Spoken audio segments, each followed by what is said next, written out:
Namo Sang Hyang Adi Budaya, Namo Buddhaya. Saya akan berbagi sedikit tentang pengalaman saya di acara ini. Sungguh luar biasa, kita bisa mendengarkan Dhamma ya melalui media sosial, dan gampang sekali kita sekarang mendengarkan Dhamma melalui media ini. Kita bisa belajar banyak. Namun yang menjadi pertanyaan saya adalah bagaimana cara kita membawa praktek Dharma ini ke dalam kehidupan kita.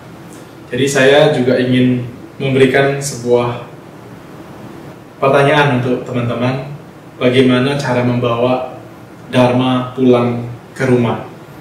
Berhubungan dengan kehidupan, tentu saja kita di rumah, kita ada keluarga di rumah, lebih-lebih kita sebagai aktivis,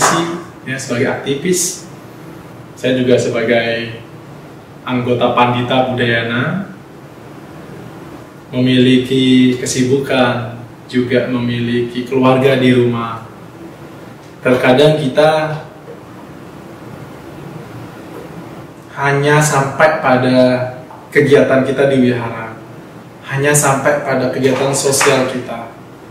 Lalu kapan kita membawa praktek Dharma ini pulang ke rumah? Kapan kita bisa menghadirkan praktek Dharma ini di rumah? Maka seringkali banyak aktivis, seringkali banyak para volunteer, tentu di wihara kah atau di sosial kah, tetapi Dharma tidak bisa hadir di rumah. Kenapa saya katakan Dharma tidak bisa hadir di rumah? Karena tidak semua keluarga kita di rumah dapat mengenal Dharma. Tidak semua keluarga kita di rumah dapat menerima Dharma ini. Maka saya juga memiliki tanggung jawab. Saya sebagai seorang Pandita, Dharma Duta, sering berbagi, sering ikut retret. Juga ketika ada jadwal berceramah, saya sudah memberikan pengalaman kehidupan spiritual, mengajarkan Dharma kepada umat Buddha. Tetapi saya juga bertanya pada diri saya, apakah praktek Dharma ini sudah tiba di rumah? Apakah praktek Dharma ini sudah bisa dirasakan oleh keluarga saya di rumah? Nah, ini menjadi pertanyaan saya dan menjadi tanggung jawab saya. Maka praktek-praktek Dharma dalam kehidupan sehari-hari, khususnya di kehidupan keluarga di rumah, juga kita harus lakukan minimal ya, seperti yang saya coba lakukan ya. Di rumah, praktek Dharma yang saya hadirkan di rumah, tentunya salah satunya adalah belajar untuk berbicara tanpa menyakiti orang lain. Belajar untuk mengeluarkan kata-kata tidak menyakiti keluarga di rumah. Belajar untuk mempraktekkan kata-kata yang lembut. Nah, ini juga salah satu praktek Dharma yang harus kita hadirkan, yang harus kita bawa di rumah. Belajar untuk mendengarkan cerita keluarga di rumah, apakah itu bentuk cerita yang kurang baik atau baik, juga kita dengarkan. Nah, sehingga Dharma bisa ada di rumah, praktek Dharma bisa ada di rumah. Tidak hanya kita sebatas praktek di wihara saja, tetapi kita juga bisa mempraktekkan Dharma di rumah.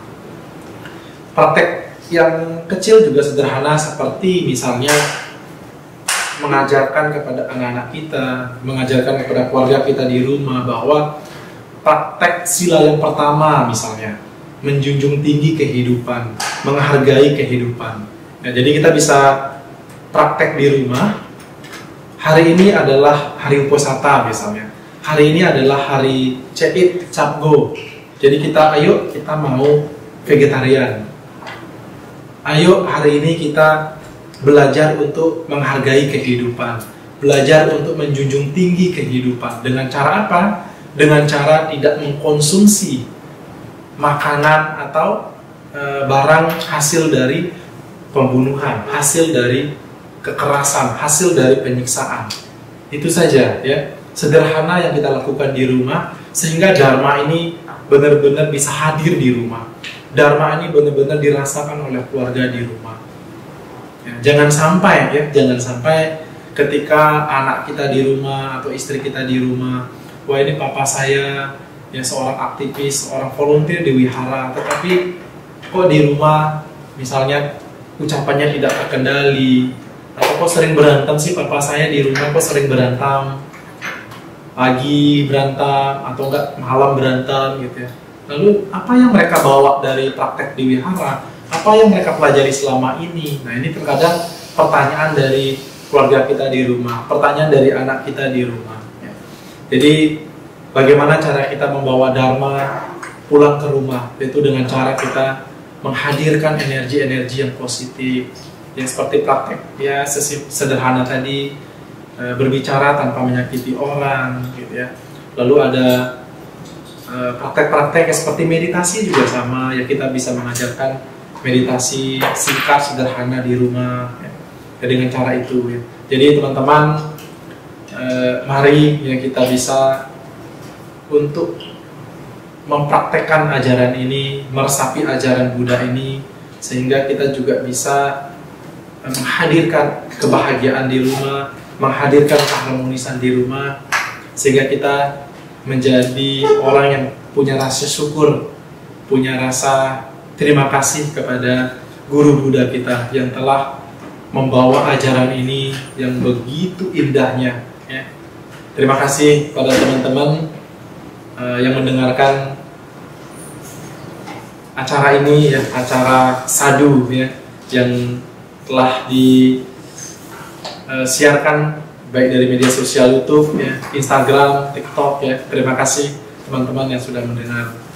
Namo Sanyang Adi Budaya, Namo Buddhaya.